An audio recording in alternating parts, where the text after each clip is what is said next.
سورہ مائدہ، سورہ حج اور سورہ نور سیکھو، کیونکہ ان صورتوں میں فرض علوم بیان کیے گئے ہیں۔ نمبر 3، حضرت عبداللہ ابن عباس رضی اللہ تعالی عنہما فرماتے ہیں کہ جس نے سورہ جان لے گا کہ وراثت میں کون کس سے محروم ہوتا ہے اور کون کس سے محروم نہیں ہوتا۔ نمبر 4، حضرت عمر فاروق رضی اللہ تعالی عنہ فرماتے ہیں جس نے سورہ بقرہ، سورہ آل عمران اور سورہ نساء پڑھی تو وہ اللہ تعالیٰ کی بارگاہ میں حکمت والے لوگوں میں سے لکھا جائے گا۔ سورہ نساء کے مضامین، اس سورت کا مرکزی مضمون یہ ہے کہ اس میں یتیم بچوں اور عورتوں کے حقوق اور ان سے متعلق احکام بیان کیے گئے ہیں، جیسے یتیم بچوں کے مال کو اپنے مال میں ملا کر کھا جانے کو بڑا گناہ قرار دیا گیا، نہ سمجھ یتیم بچوں کا مال ان کے حوالے کرنے سے منع کیا گیا، اور جب وہ شادی کے قابل اور سمجھدار ہو جائیں تو ان کا مال ان کے سپرد کر دینے کا حکم دیا گیا۔ یتیموں کے مال ناحق کھا جانے پر وعید بیان کی گئی۔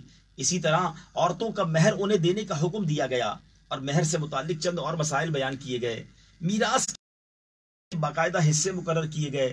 ان عورتوں کا ذکر کیا گیا جن سے نسب، رضاعت اور مصاہرت کی وجہ سے ہمیشہ کے لیے نکاح حرام ہے، اور جن عورتوں سے کسی سبب کی وجہ سے عارضی طور پر نکاح حرام ہے۔ ایک سے زیادہ عورتوں کے ساتھ شادی کرنے کے احکام بیان کیے گئے اور نافرمان عورت کی اصلاح کا طریقہ ذکر کیا گیا۔ اس کے علاوہ سورہ نساء میں یہ مضامین بیان ہوئے ہیں۔ نمبر 1، والدین، رشتہ داروں، یتیموں، مسکینوں، قریبی اور دور کے پڑوسیوں، مسافروں، لونڈی اور بھلائی کرنے کا حکم دیا گیا۔ نمبر 2، میراث کے احکام تفصیل کے ساتھ بیان کیے گئے۔ نمبر 3، کن لوگوں کی توبہ مقبول ہے اور کن کی توبہ مقبول نہیں کی جائے گی۔ نمبر 4، شوہر بیوی کے ایک دوسرے پر حقوق اور ازدواجی زندگی کے رہنما اصول بیان کیے گئے ہیں۔ نمبر 5، مال اور خون میں مسلمانوں کے اجتماعی معاملات کے احکام بیان کیے گئے۔ نمبر 6، کبیرہ گناہوں سے بچنے کی فضیلت بیان کی گئی، حسد سے بچنے کا حکم دیا گیا، نیز تکبر، بخل اور ریاکاری کی مذمت بھی بیان کی گئی۔ نمبر 7، جہاد کے بارے میں احکامات بیان کیے گئے۔ نمبر 8، قاتل کے بارے میں احکام، ہجرت کے بارے میں احکام اور نماز خوف کا طریقہ بیان کیا گیا ہے۔ نمبر 9، نیک اعمال کرنے اور گناہوں سے توبہ کرنے کی تلقین کی گئی ہے۔ نمبر 10، اخلاقی اور ملکی معاملات کے اصول اور جنگ کے بعض احکام بیان کیے گئے ہیں۔ نمبر 11، منافقوں، عیسائیوں اور بطور خاص یہودیوں کے خطرات سے مسلمانوں کو آگاہ کیا گیا ہے۔ نمبر 12، اس سورت کے آخر میں حضرت عیسیٰ علیہ السلام کے بارے میں عیسائیوں کی گمراہیوں کا ذکر کیا گیا ہے۔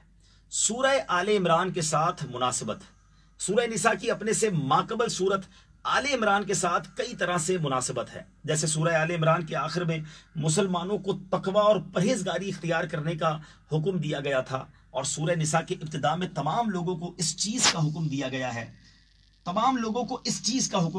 ہے۔ سورہ آل عمران میں غزوہ احد کا واقعہ تفصیل کے ساتھ بیان کیا گیا تھا، اور اس سورت کی آیت نمبر 88 میں بھی غزوہ احد کا ذکر ہے۔ سورہ آل عمران میں غزوہ احد کے بعد ہونے والے غزوہ حمراء الاسد کا ذکر ہے، اور اس سورت کی آیت نمبر 104 میں بھی اسی غزوے کی طرف اشارہ کیا گیا ہے۔ دونوں صورتوں میں یہودیوں اور عیسائیوں کے حضرت عیسیٰ علیہ السلام کے بارے میں باطل نظریات کا رد کیا گیا ہے۔ ترجمہ، اللہ کے نام سے شروع جو نہایت مہربان رحمت والا ہے۔ ترجمہ، اے لوگو اپنے رب سے ڈرو جس نے تمہیں ایک جان سے پیدا کیا اور اسی میں سے اس کا جوڑا پیدا کیا، اور ان دونوں سے کثرت سے مرد و عورت پھیلا دیے، اور اللہ سے ڈرو جس کے نام پر ایک دوسرے سے مانگتے ہو، اور رشتوں کو توڑنے سے بچو، بے شک اللہ تم پر نگہبان ہے۔ جی ہمارے سوشل میڈیا کے ناظرین، آج آپ کو ہم نے ہماری آڈیو ریکارڈنگ بھی بتائی۔ اسی جگہ پر بیٹھ کر ہم کلام بھی، نعتیہ کلام بھی ریکارڈ کرتے ہیں۔ مجھے کہا گیا کہ ایک اور کلام بھی ریکارڈ کروائیں۔ تھوڑے دنوں بعد انشاءاللہ ارادہ ہے کہ ہم مشورہ دیں کون سا کلام ریکارڈ کریں۔ ایک کلام میں نے سوچا ہوا ہے، اللہ کرے کہ اس کو بھی اچھے انداز سے ریکارڈ کروائیں۔ آپ نے ماشاءاللہ میرا لاسٹ جو کلام تھا، واہ کیا جود و کرم ہے شہ بطحہ تیرا، بڑا پسند کیا، اس کے کافی اچھے ریویوز آئے، تو جزاک اللہ خیر آپ کا۔ اور آج ایک ویڈیو جو ہم نے اپنے پیج پہ لگائی ہے، مجھے اندازہ نہیں تھا کہ اتنا زبردست اس کا فیڈ بیک ہوگا۔ اگر ابھی تک آپ نے نہیں دیکھی ہے تو میں نے اپنے پیج پر اس کو پن ٹو ٹاپ کر دیا ہے، ضرور دیکھیں اور اس کو وائرل بھی کریں۔ ویسے تو دونوں ویڈیوز دیکھنے والی ہیں، یہ میرا پیج ہے ماشاءاللہ اب ہم تقریباً 7,62,000 پر پہنچ گئے اللہ کی رحمت سے. اور یہ جو ہے کرونا وائرس اور ہم، اگر ابھی تک آپ نے یہ ویڈیو نہیں دیکھی ہے تو اب تک 21,80,000 کے قریب لوگوں تک یہ ویڈیو ریچ ہو گئی ہے. اور اس ویڈیو کو صرف ابھی 13 گھنٹے ہوئے ہیں. ود ان 13 آورز یہ 22 لاکھ کے قریب لوگوں تک ریچ ہوئی ہے. تو مجھے امید ہے کہ اگلے 2-4 دنوں میں یہ one of the popular videos ہو جائے گی. تو جزاک اللہ، آپ اس کو ضرور سنیں، اس میں بہت اچھا میسج ہے. اور پھر ایک اور ویڈیو میں نے آج شیئر کی ہے، 2 گھنٹے پہلے ہم نے شیئر کی ہے، اور اس کے بھی ویوز اب تک تو 1.5 لاکھ لوگوں تک ہم پہنچ گئے ہیں. اور یہ کرونا وائرس کی احتیاطیں ہیں، اس کو ضرور دیکھیں. آپ کے بچوں کے ساتھ، فیملی کے ساتھ آپ کو اندازہ ہو کہ آپ کو کس طرح احتیاط کرنی ہے. اور آخری بات کہ کل دعائیہ اجتماع ہے 9 سے 10. اب یقیناً بدقسمتی سے ہم کہیں جمع ہو کر تو نہیں دیکھ سکیں گے، مگر مدنی چینل پر سب جمع ہو جائیں اور ضرور اس میں شامل ہوں. گھر والوں کے ساتھ دعا کرنی ہے، صلاۃ التوبہ بھی پڑھنی ہے. مجھے پتہ نہیں، ایک انر فیلنگ ہے، انشاءاللہ آپ بھی کہیے انشاءاللہ، ایک انر فیلنگ ہے کہ کل کے بعد اللہ نے چاہے بڑی گڈ نیوز ہوگی اور چیزیں بہتر ہونے لگ جائیں گی. کیونکہ جب اتنے لوگ مل کر دعا کریں، اور پھر ماشاءاللہ اللہ نے جو امیر علیہ سنت کو مقام دیا ہے، پھر دنیا بھر میں غمزدہ لوگ دعا میں شامل ہوں گے. ہماری مائیں، ہماری بہنیں، بچے، بزرگ سب شامل ہوں. پوری فیملی پلیز شامل کیجیے گا. بچوں کو بھی ضرور بٹھائیے گا. بچے آمین کہتے ہیں، اللہ کی رحمت اور جوش میں آتی ہے. تو مجھے بڑی امید ہے کہ tomorrow will be the game changer. انشاءاللہ ٹمارو جو ہے، کل جو ہے انشاءاللہ چیزیں بدلیں گی، اور اللہ کی رحمت سے اچھی امید رکھنی چاہیے. اللہ خود فرماتا ہے کہ میں اپنے بندوں کے ساتھ ایسا ہی ہوں جیسا وہ مجھ سے گمان رکھتے ہیں. تو اچھا گمان ہے انشاءاللہ things will become better انشاءاللہ. آپ ہمارے لیے بھی دعا کیجیے، ہم آپ کے لیے دعا کرتے ہیں. آخر میں دعا پڑھا دیتا ہوں، آپ پڑھ لیں. اللہم عافنی فی بدنی، اللہم عافنی فی سمعی، اللہم عافنی فی بصری، لا الہ الا انت. یہ دعا یاد کر لیں، وقتاً فوقتاً پڑھتے رہیں. فی امان اللہ. السلام علیکم ورحمۃ اللہ وبرکاتہ.